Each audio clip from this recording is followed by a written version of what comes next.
Want to know who you are? Welcome back to the Ruby Tuesday. My name is Ruben. Today we're diving into a new series of Peacocks and Skies, an original from them both, The Day of the Jackal. It is based on Frederick Forsyth's iconic 1971 novel. So far we've had the 1973 film adaptation by Fred Zinnemann. I don't think we really ever had any idea what kind of man you've been pursuing. Excuse me.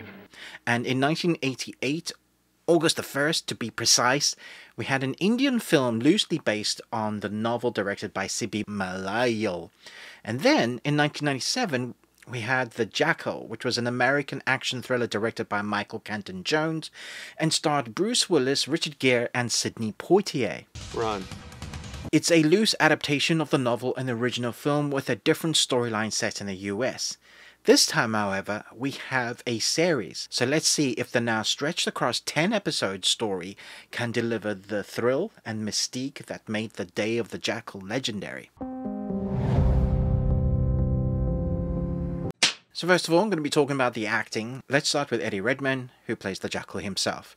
Redmayne brings a deeply unsettling but captivating quality to this assassin. Now, the Jackal in the novel was written as almost a shadow, a ghost, but Redmayne's, true to his talents, gives this character a haunting complexity that suits the series' expanded format. He's not just an assassin here, he's layered, dangerous, and mesmerizing to watch. Opposite him, Lashana Lynch, as Bianca, is the relentless British intelligence officer.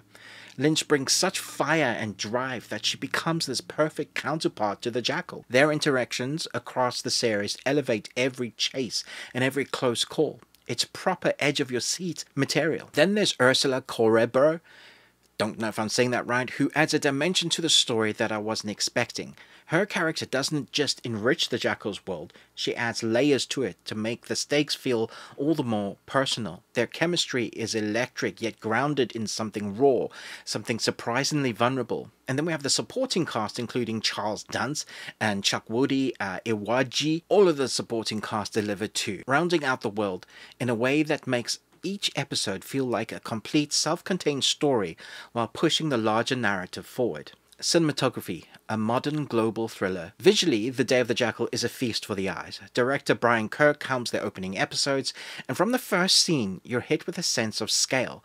This isn't just a single-set thriller, it's an international game of cat and mouse spanning incredible European landscapes that make you feel like you're a part of the hunt. From narrow, dimly lit alleyways to sweeping cityscapes, each location adds to the mood, and that's key in a thriller like this. There's a real crispness to the shots with a cinematic style that modernizes Forsyth's 1970s thriller vibe into something that feels more incredibly relevant.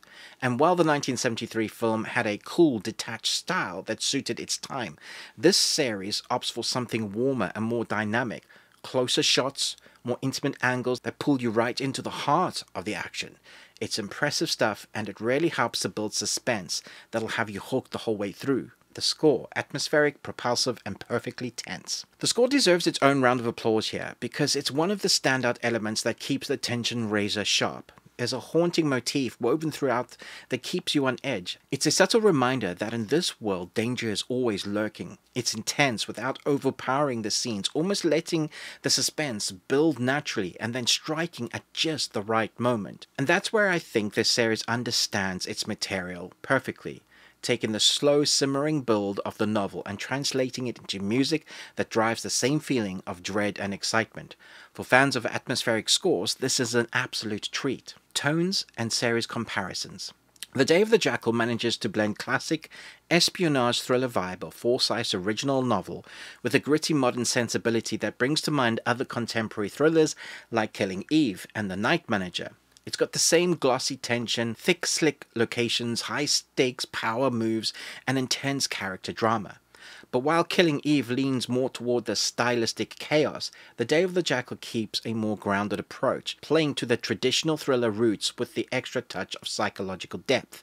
It's very much a battle of wits with Redmayne's Jackal and Lynch's Bianca, both embodying different types of focuses and obsessions. If you enjoyed the methodical, almost surgical approach of the original Day of the Jackal film, you'll find yourself right at home here, but with enough new twists and perspectives to keep even the most die-hard fans of the book and movie guessing. Redmayne on screen. Although I've spoken about the acting already, I wanted to talk about Redman as an actor and what he brings to the table for this character, more than just acting. We've seen him as Newt Scamander in the Fantastic Beasts Potter films, and his phenomenal transformation as Lily in The Danish Girl.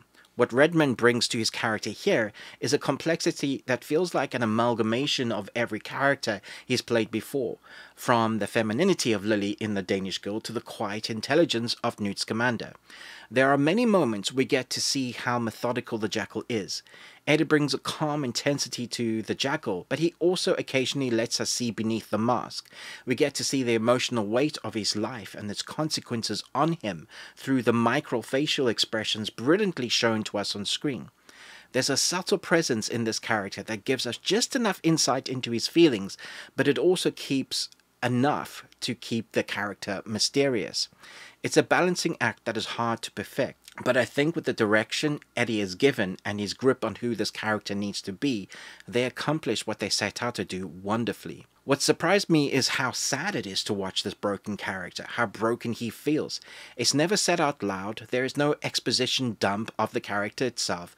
Instead, the series shows us through the unfolding story and Eddie's acting that this character is a multi-layered, broken shell of a man who's perhaps also a serial killer. He's an assassin, but the difference between an assassin and a serial killer is payment. Right? It's not as simple as that, but that's what it boils down to in the end. The Jackal is very skilled at ending life and getting away with it. This series takes that and shows us what it's like to be that person in an authentic way, and Redman nails this. He's a broken person, but you kind of have to be that to be what he is. It's a scarily accurate portrait that is riveting to watch, but also there is sadness in this character. So my final verdict is this adaptation of The Day of the Jackal is a proper ride, a tense, well-acted, gorgeously shot thrill fest that takes an already brilliant premise and amps it up for today's audience. Eddie Redmayne and Lashana Lynch lead with powerhouse performances that are both thought-provoking and gripping, while the show's direction and score keep the pace taut and thrilling. It's this wonderful balance of old and new, honoring the source material but not being afraid to dig deeper into these characters' complexities. So I'm scoring The Day of the Jackal 4.5 Nicolas Cages out of 5. You got one. It's a near-perfect execution that honors Forsyth's original story while keeping us hooked on every twist and turn. If you're a fan of sophisticated thrillers, this one is absolutely worth your time.